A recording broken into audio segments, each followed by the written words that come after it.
Supporter PSS Sleman, Aditya Eka Putranda, meninggal sepulang dari menyaksikan laga klub idolanya melawan Persebaya Surabaya di Stadion Maguwo Harjo, Sleman, Yogyakarta pada Minggu 28 Agustus 2022 dini hari, dilansir dari kompas.com. Aditya meninggal akibat dikeroyok beberapa orang di perlintasan kereta api Kecamatan Gamping, Kabupaten Sleman. Kepergian Aditya membawa duka mendalam bagi rekan-rekan korban. Mereka turut menghadiri pemakaman Aditya di Pemakaman Bayu Raden, Kecamatan Gamping, Sleman pada Minggu.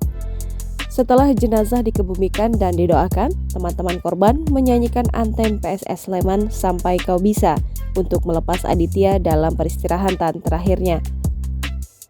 Salah satu teman dekat korban, Alrofian Dava Darmawan, menceritakan momen terakhir kebersamaannya dengan Aditya.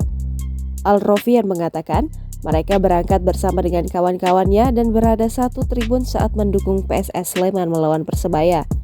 Di mata Alforian, Aditya adalah seseorang yang baik.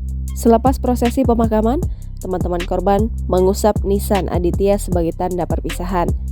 Penjelasan polisi Kepala Kepolisian Resor Sleman AKBP Ahmad Imam Rifai menuturkan, penganiayaan itu terjadi sewaktu Aditya dan temannya berhenti di perlintasan kereta api Kecamatan Gamping karena akan melintas. Waktu itu, korban berboncengan dengan temannya. Namun, beberapa saat kemudian, sejumlah orang mendatangi korban dan mengeroyoknya. Pengeroyokan itu membuat korban menderita beberapa luka akibat senjata tajam. Saat dibawa ke rumah sakit, korban pun meninggal.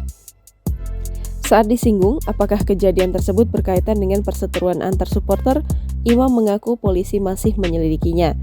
Imam menambahkan ada beberapa orang yang telah diamankan polisi. Mereka diduga berkaitan dengan insiden itu.